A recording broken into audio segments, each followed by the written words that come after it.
아멘. 자, 오늘 본문 말씀은 지난주하고 계속적으로 연결이 됩니다. 지난주에 고넬료라는 사람에 대해서 저희가 함께 말씀을 나눴습니다. 그리고 고넬료가 환상을 보고 하나님의 음성을 듣고 나서 요바로 사람을 보내어 베드로를 자기네 집으로 초대를 합니다. 자, 그 당시에 사도 베드로는 무슨 일을 하고 있었느냐? 그들과 함께 같이 동행했던 사람들과 함께 가다가 이제 점심시간이 된 거예요. 여기는 제6시라고 했는데 지금 시대로 말하면은 12시입니다. 그러니까 정확히 배꼽 시계에는 정확하죠. 12시가 되니까 배가 고팠습니다. 그래서 배가 고프니까 그 함께 했던 사람들이 점심을 준비하는 그 사이에 베드로는 지붕에 올라가서 기도를 하는 모습입니다. 그리고 기도하는 중에 하나님께서 그에게 환상을 보여주시는 그 내용으로 지금 계속적으로 그 이야기들이 연결되고 있습니다. 여러분, 혹시라도 여러분이 생각을 어마운트로 무게로 단다면 여러분의 생각이 어느 정도 될까요? 참 대단한 것 같습니다. 이거를 생각해내신 분이 어떤 분이신지 제가 모르겠지만 이렇게 나와 있더라고요. 사람의 생각을 무게로 계산할 수는 없지만 만약에 무게로 계산을 한다면 1g의 생각을 바꾸기 위해서 1톤의 외부적인 충격이 필요하다라고 그렇게 말을 합니다. 자, 사람이 어떤 생각에 한번 빠지면 그 생각을 바꾸는 것이 얼마나 힘든지에 대한 좋은 예인 것입니다. 그러나 반대로 거꾸로 말하면 사람이 아주 작은 생각을 여러분이 바꾸잖아요. 그럼 1톤 아니면 100톤의 무게가 나가는 문제도 쉽게 해결할 수 있다라는 그런 말과 동일한 이야기인 것이에요. 자, 우리가 하나님 앞에서 기도하면은 하나님께서는 우리의 생각을 바꾸어 주십니다. 그리고 또한 생각을 바꿀 수 있도록 우리를 어떻게 해요? 인도해 주신다는 거예요. 그래서 우리가 나이가 먹으면 먹을수록 옛날부터 자기가 가지고 있던 생각을 바꾸는 것이 너무나도 어렵습니다. 그렇기 때문에 나이가 드신 여러분의 부모님과 대화를 할 때 여러분이 부모님의 생각을 바꾸려고 노력하잖아요. 여러분 너무나도 골치가 아픕니다. 그럴 때는 제일 좋은 것이 부모님의 생각을 존중해 드리고 그 안에서 여러분이 바꾸는 것이 좀 더 빠른 길이라는 거예요. 그만큼 사람이라는 것이 가지고 있는 생각을 바꾸는 것이 너무나도 어렵고 한번 들어간 생각을 쉽게 변하지 않는다라는 거죠. 자, 오늘 본문에 나와 있는 베드로가 어떤 사람이었습니까? 베드로는 유대인으로 태어났습니다. 그리고 수천 년 동안 조상 대대로 내려오는 그러한 전통들이 있었고 유래들이 있었어요. 그러니까 유대식 사고방식이 그에게는 굉장히 깊숙이 지금 젖어 들어가 있는 사람이 바로 사도 베드로입니다. 하나님은 다른 민족보다 나을 것이 전혀 없는 누구예요? 이스라엘 백성들을 택하셔서 세상을 구원하시고자 하셨습니다.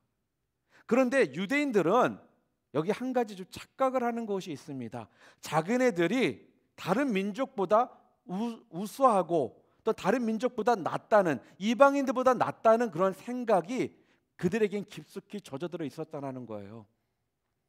그들은 태어날 때부터 분명히 이방인들과는 질이 다르게 태어났다라는 생각을 그들이 갖고 있습니다. 베드로가 어땠던 사람이에요? 예수님과 3년 동안 공생애를 함께 했던 사람입니다. 그 예수님과 3년 동안 함께하면서 예수님께서는 베드로에게 유대인뿐만 아니라 이방인들에게도 뭐예요? 그들을 사랑하시고 그들에게도 구원을 베푸시기를 원하신다는 것을 베드로는 분명히 알고 있었다라는 거예요. 왜요? 예수님께서 계속적으로 가르침이 그들에게 있었기 때문에 그렇습니다. 그런데 그는 복음이라는 것은 유대인들에게만 전해져야 된다라는 생각을 가지고 있었고 또한 유대인들만 구원을 받아야 된다라는 생각을 가지고 있어서 그가 지금 오늘 본문에 나오는 이런 이야기, 지금 이런 환상을 보고도 쉽게 그것을 이해할 수가 없는 상황에 놓였던 거예요. 그래서 유대인들만 오직 구원을 받는다라는 생각을 가지고 있던 사람이 바로 사도 베드로였습니다. 자, 이렇게 잘못된 베드로의 생각을 바꾸시기 위해서 하나님께서는 베드로가 지붕 위에 올라가서 기도하실 때 환상을 보여주십니다. 그 환상이 뭐냐면 구약 시대에 정결하지 못한 동물들이에요. 있어요. 그런 정결하지 못한 동물들이 포대기에 쌓여가지고 내려오는 거예요. 그러니까 당연히 베드로의 반응이 어떻습니까? 이건 정결하지 못한, 깨끗하지 못한 동물들이기 때문에 옛날부터 자기 조상들이 가르쳤던 그 가르침이 하면 먹으면 안 되는 동물들이었어요. 그런데 그 환상 가운데, 기도 가운데 있던 베드로에게 하나님께서 뭐라고 하시느냐? 그 짐승들을 먹으라는 겁니다. 그러니 베드로의 반응이 어떻겠어요? 깜짝 놀라죠. 어떻게 반응을 합니까? 하나님, 주님, 무슨 말씀이십니까? 이건 정결하지 못한 음식, 깨끗하지 못한 동물들인데 이걸 먹지 말라고 옛날부터 조상 때부터 계속적으로 우리들에게 가르쳐 내려오 있는 그런 건데 이걸 먹으라니요. 그러나 이런 일을 3번이나 되풀이해서 하나님께서는 베드로에게 말씀을 하십니다. 잡아먹으라는데 베드로는 못 먹겠다라는 거예요.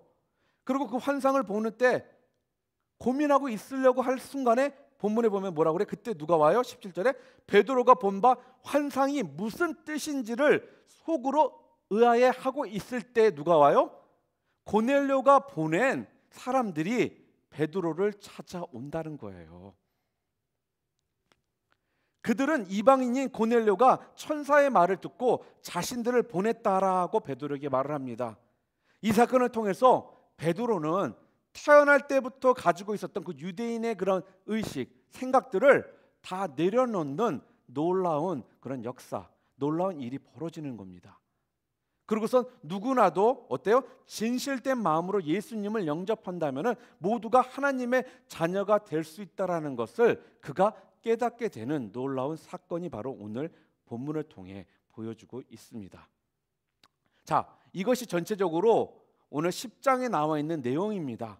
자, 근데 그 내용 중에서 특별히 제가 오늘 여러분들과 함께 나누고자 하는 말씀이 뭐냐면 방금 전에 제가 여러분과 함께 읽었던 17절부터 33절을 통해서 하나님께서 우리들에게 지금 말씀하고 계시는 그 포인트가 있습니다.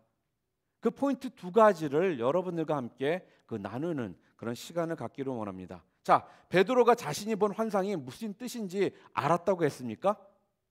분명히 몰랐다고 지금 성경은 말씀하고 있습니다. 그러니까 베드로는 묵상하면서 도대체 뭘까라고 생각하고 있을 때 마침내 고넬료가 보낸 그 사람들이 도착을 해요. 그러고 나서 요바에 있는 베드로를 찾아옵니다. 그리고 베드로는 성령의 명령에 따라 의심 없이 그들을 따라가는 내용이 바로 오늘 본문에 나와 있는 내용이에요. 베드로가 자기를 청한 이유를 묻습니다. 그랬더니 고넬료는 자신이 본 환상에 대해서 함께 나눠주고 하나님께서 너를 통해 하실 말씀이 있다라면서 그 말씀을 들으라고 했다라는 거예요. 베드로가 자기를 청한 이유를 묻고 나서 분명하게 지금 어때요? 고넬료가 하인들을 보내 자기를 요빠에서 가이사랴까지 오게 한 이유를 이제 알게 되는 내용이 오늘 여러분과 제가 읽은 그 내용입니다. 오늘 본문 말씀을 통해서 그래서 저는 여러분들과 2가지의 하나님께서 우리들에게 주시는 교훈의 말씀을 나누려고 합니다. 오늘 본문 10장 20절 함께 좀 보겠습니다. 10장 20절 뭐라고 합니까? 일어나 내려가 의심하지 말고 함께 가라. 내가 그들을 보내었느니라 하시니. 자, 여기서 오늘 본문은 성령께서 그냥 일어나서 의심하지 말고 가라는 거예요. 내가 보낸 사람들이니까 그들을 따라가도 너는 전혀 문제가 되지 않는다는 거예요. 자, 여기서 우리들이 알 수 있는 하나님 우리들에게 주시는 교훈 첫 번째가 뭐냐? 바로 이해가 아닌 순종으로 반응하라는 거예요. 하나님의 말씀엔 이해가 먼저가 아니라 순종으로 먼저 반응하라는 겁니다. 이게 무슨 말씀이에요? 베드로가 환상을 본 후 계속 그 뜻이 무엇인지 베드로는 묵상을 하고 있었습니다. 알고 싶었어요. 그런데 마침 묵상을 하면서 알려고 하고 있는 순간에 고넬료가 보낸 사람들이 그들 찾아오는 겁니다. 하나님이 이루시는 타이밍은 참 대단해요. 너무 놀랍습니다. 막 묵상하고 알려고 하고 있는데 딱 사람들이 도착하는 거예요. 그러고 나서 그 타이밍에 성령께서 한 번 더 베드로에게 뭐라고 하세요? 방금 전에 읽은 20절 말씀처럼 일어나서 내려가고 의심하지 말고 그들은 내가 보낸 사람이니까 따라가라는 거예요. 베드로는 환상을 본 후 하나님의 뜻이 무엇인지를 이해하려고 했었습니다. 그리고 하나님의 뜻이 무엇인지를 그는 알고 싶었다라는 거예요. 저는 참 이 태도가 참 본받을 만한 태도고 우리들에게 꼭 필요한 태도라는 거예요. 하나님께서 왜 이 말씀을 하셨는지 알고자 하는 그 태도 필요합니다. 그런데 오늘 본문은 그 태도보다 좀 더 나은 모습을 우리들에게 하나님께서 원하신다는 것을 알 수가 있습니다. 베드로가 이해가 안 되고 알고 싶은 마음이 있었는데 하나님께서 뭐라는 거예요? 그 뜻이 무엇인지 알기도 전에, 이해하기도 전에 우선 먼저 내 말에 순종하고 지금 가라라고 지금 말씀하시는 거예요. 이 말씀이 뭡니까? 하나님이 뜻이라 믿고 순종하라는 겁니다. 이 말씀 똑같이 말하면 의심하지 말고 가라라는 말씀이에요. 그런데 우리는 어떻습니까? 많은 경우 우리 스스로가 그 뜻을 알려고 무지 노력을 합니다. 분명히 하나님께서는 가라 했는데도 가기 전에 왜 가야 될지, 왜 가라 말씀하셨지? 지금 내 상황을 보면은 갈 수 없는 상황인데 왜 가라고 말씀하실까? 내 나름대로 이것저것을 갖다가 이해해 보려고 하고 알아보려고 하고 이해하려는 그러한 모습들이 우리들에게 있다라는 거죠. 근데 지금 성경은 우리들에게 먼저 이해가 먼저가 아니라 뭐라는 거예요? 순종이 먼저 있어야 된다라고 지금 말하는 겁니다. 사랑하는 우리 컴퍼스 형제자매 여러분, 때로는 내 삶에 하나님께서 다 이해하지 못했는데도 불구하고 우리들에게 가라라고 말씀하실 때가 있습니다. 그때 우리 어떻게 반응해야 됩니까? 그때 내가 이해하려고 노력하고 아니 내가 이해가 되면 행하겠습니다라고 우리가 반응하며 나가야 될까요? 오늘 성경은 뭐라는 거예요? 그런 태도가 지금 필요한 것이 아니라 이해가 되지 않았더라도 오늘 하나님께서는 우리들에게 의심하지 말고 말씀에 순종해서 나가는 모습을 보기를 원하신다라는 거예요. 그것을 오늘 하나님께서는 우리들에게 깨닫기 원하시는 첫 번째 그런 포인트인 것입니다. 오늘 베드로는 어땠습니까? 다 이해가 되지 않았습니다. 근데 그는 단지 하나님께서 가라 했기 때문에 먼저 말씀에 순종하고 고넬료의 집에 갔습니다. 그랬더니 말씀에 순종하고 고넬료를 만나고 나서야 어떤 일이 벌어져요? 베드로는 하나님께서 왜 그에게 환상을 보여주셨는지를 알게 되었다라는 겁니다. 이게 무슨 말씀입니까? 이해가 먼저가 아니라 순종이 먼저 있어야 된다는 거예요. 여러분이 순종하면 하나님께서는 여러분을 이해시켜 주신다라는 말씀이에요. 그러나 우리는 반대로 자꾸 하죠. 이해가 되지 않으면 하질 않으려고 합니다. 그런데 하나님께서는 우리들에게 순종을 통해서 이해를 보여주시겠다라는 거예요. 이해를 시켜주시겠다라는 겁니다. 우리가 성경을 읽으면서 믿음의 조상하면은 우리는 아브라함을 생각하게 됩니다. 아브라함은 100세에 하나님의 약속에 의해서 아들 이삭을 얻게 됩니다. 얼마나 기뻤을까요? 저는 이 마음 진짜 너무나도 알아요. 제가 늦장가 갔다고 그랬잖아요. 늦게 장가 가니까 하나님께서 아이만 주셔도 너무나도 기쁘거든요. 그래서 제가 한번 얘기했지만 우리 고은이 태어났을 때 내가 눈물까지 나더라는 거예요. 감사해서. 그 늙은 나이에 저는 34이었거든요. 35때 우리 고은이가 태어났구나. 아브라함은 100살 때 아들을 본 거예요. 그러니 얼마나 기뻤겠습니까? 얼마나 소중하고 귀한 아들이겠어요. 그런데 기껏 약속해서 주셔놓고 어느 날 갑자기 아브라함에게 나타나셔서 하시는 말씀이 네 아들 이삭을 데리고 내가 지정한 그 산으로 가서 그 아이를 하느님 앞에 산 제물로 바치라는 거예요. 그런데 아브라함이 어떻게 반응했습니까?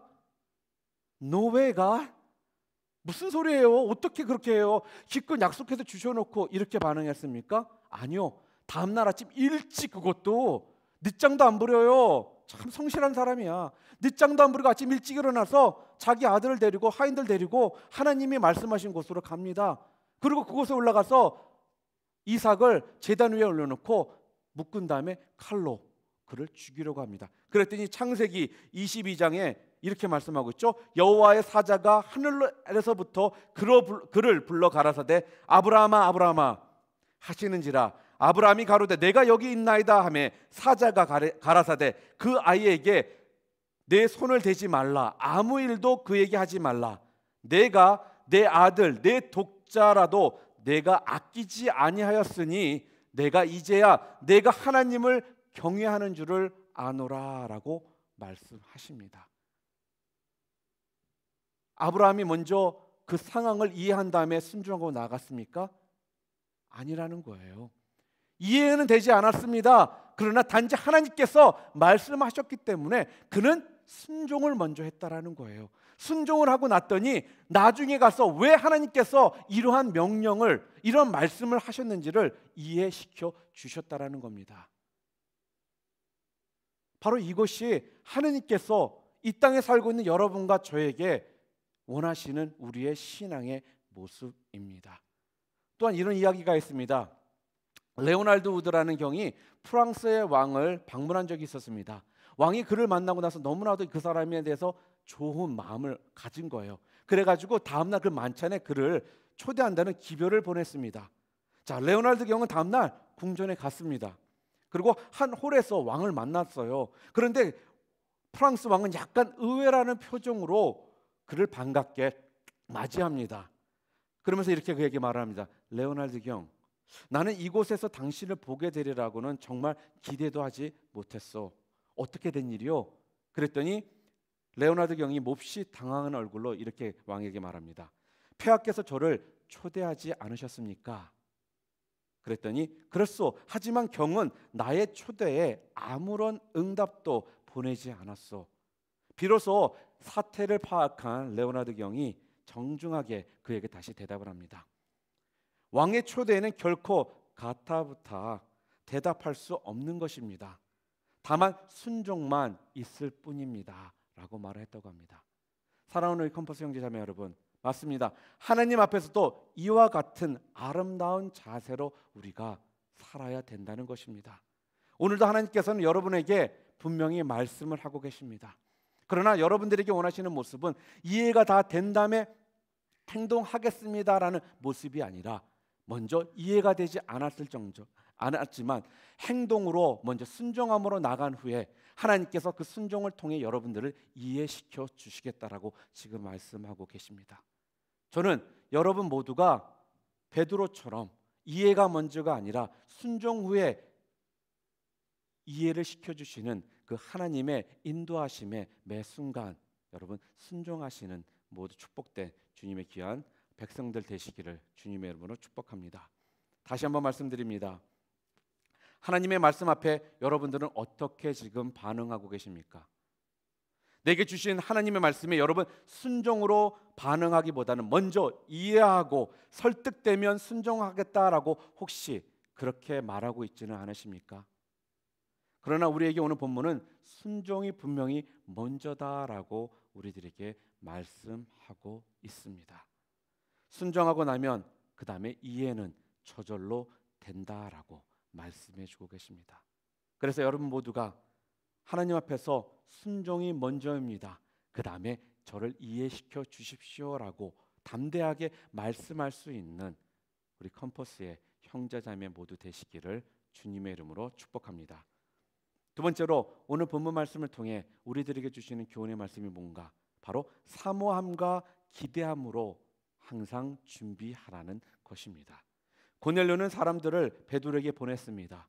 그리고 베드로를 맞이하기 위해서 그는 준비를 하고 있는 모습이 오늘 성경에 나와 있습니다. 어떻게 그는 준비하고 있습니까? 오늘 본문 24절과 25절을 함께 보겠습니다. 24절과 25절에 이렇게 말합니다. 이튿날 가이사랴에 들어가니 고넬료가 그의 친척과 가까운 친구들을 모아 기다리더니 마침 베드로가 들어올 때 고넬료가 맞아 발 앞에 엎드려 절하니. 지금 뭐예요? 고넬료는 베드로가 누구인지 몰랐다고 분명히 말하고 있는 겁니다. 제가 지난주에도 분명히 말씀했습니다. 고넬료는 베드로가 누구인지는 몰랐었습니다. 근데 하나님을 믿고 베드로를 맞이하고 있는 거예요. 그리고 가까운 친척들과 친구들을 불러 모아서 함께 그를 맞이하고 있는 모습이라는 거죠. 그리고 베드로가 도착하니까 어떻게 해요? 그 발 앞에 엎드렸다라는 거예요. 제가 지난주에도 말씀드렸던 것처럼 고넬료는 어떤 사람이었습니까? 대로마 제국의 백성이었고 백부장이었습니다.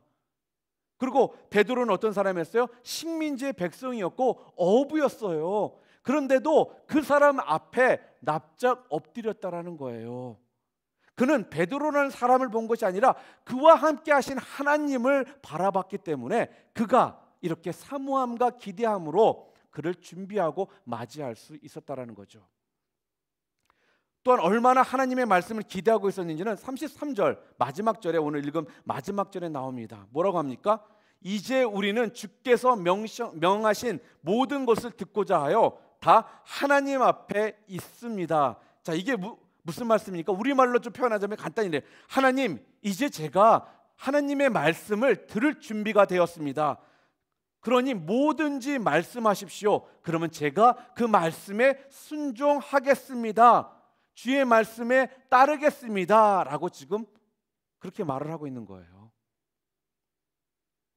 고넬료는 제가 들어봐서 제 생각에 이해가 되고 가능한 거면 제가 순종하고 그렇지 않으면 패스 하겠다라는 모습이 아니라 무슨 말씀을 하시든지 그 말씀에 제가 순종하겠습니다. 말씀만 하십시오라고 지금 그렇게 말하고 있는 거예요. 사랑하는 우리 컴퍼스 형제자매 여러분, 이렇게 말씀을 사모하고 이렇게 준비된 모습으로 온 친척과 친구들까지 모아놓고 예배를 드리려고 하고 있는 이런 사람 앞에, 신방을 받고 있는 이런 사람 앞에 어떻게 하나님께서 은혜를 던져주지 않으시겠냐라는 거예요.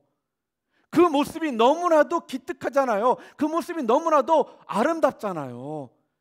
그러니 하나님께서 그에게 은혜를 안 주실 수가 없는 겁니다.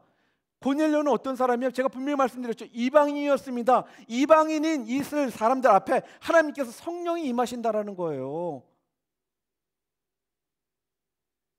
어떻게 했기 때문에? 사모함과 기대함으로 준비하고 나아갔기 때문에.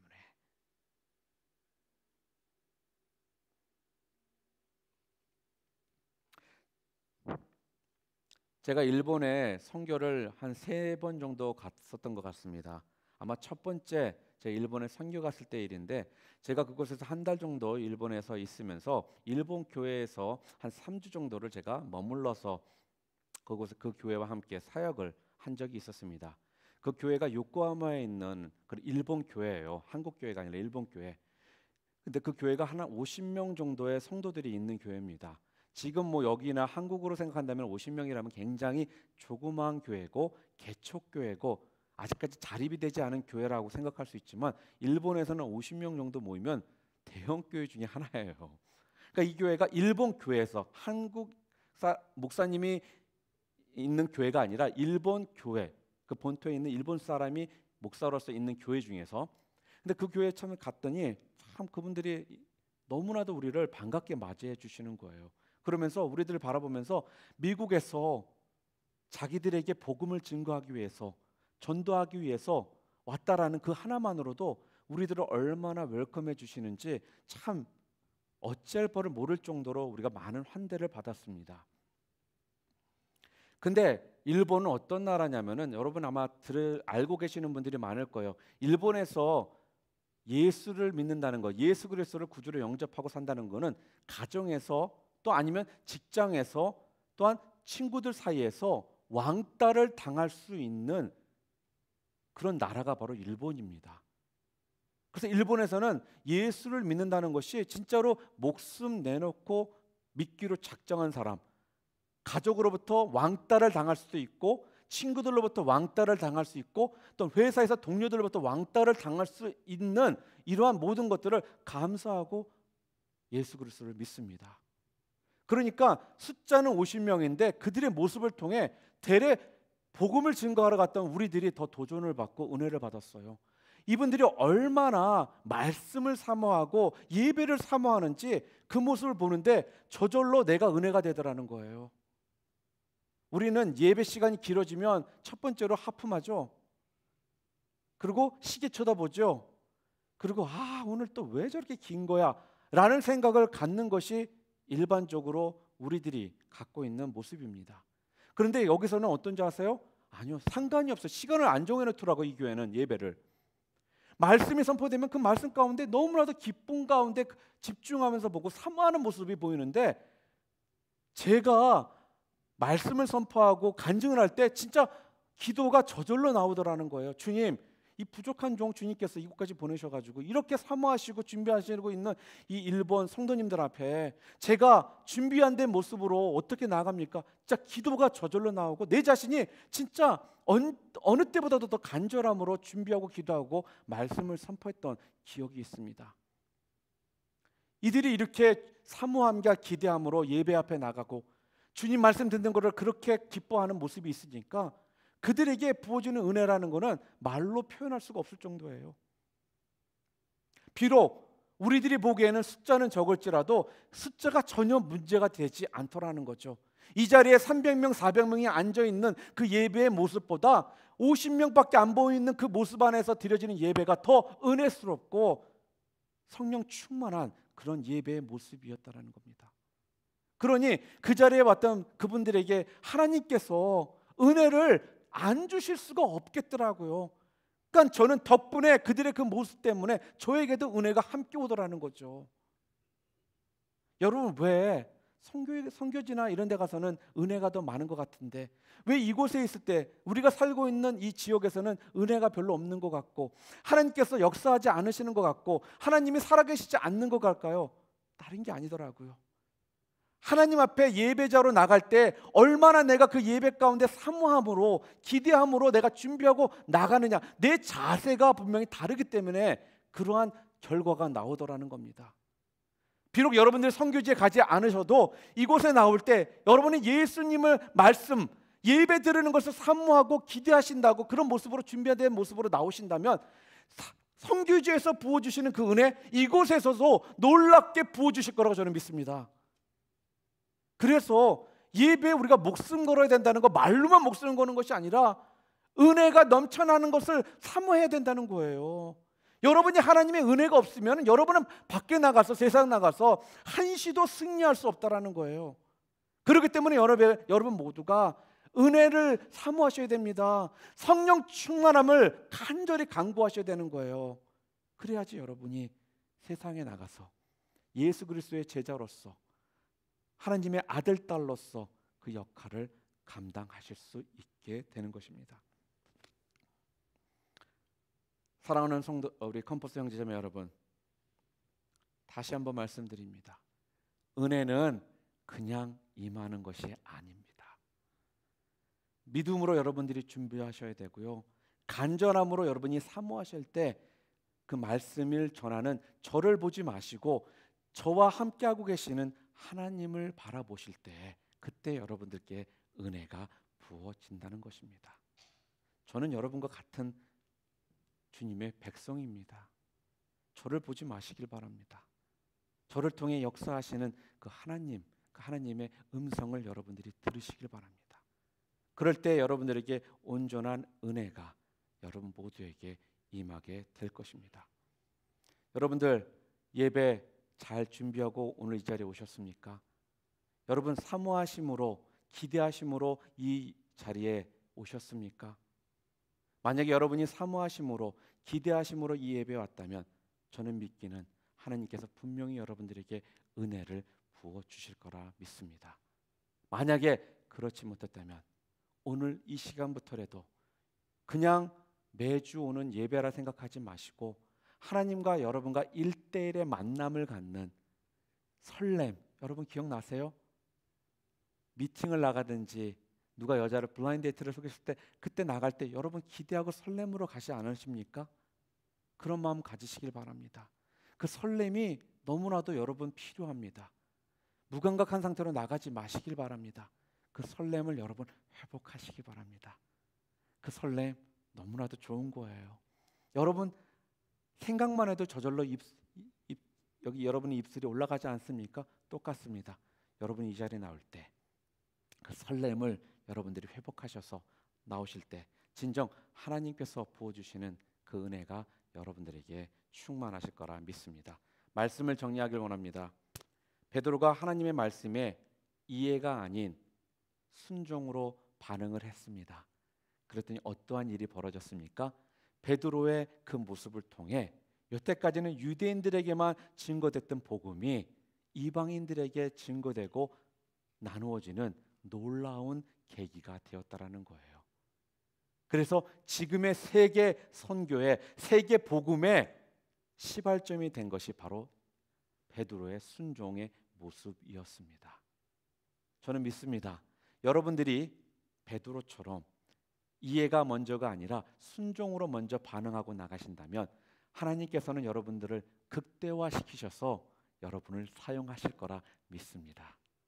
두 번째로 고넬료처럼 주님의 말씀에 대한 사모함과 기대함을 여러분들이 회복하시길 바랍니다. 사모하세요. 기대하세요. 그리고 나오시기를 바랍니다. 그리고 나오셔서 하나님이 부어주시는 그 놀라운 은혜들을 다 받으시길 바랍니다. 그래서 여러분이 그 은혜 충만함을 통해 주변을 변화시키시는 놀라운 도구로 쓰임 받으시기를 다시 한번 주님의 이름으로 축복합니다. 함께 기도하시겠습니다.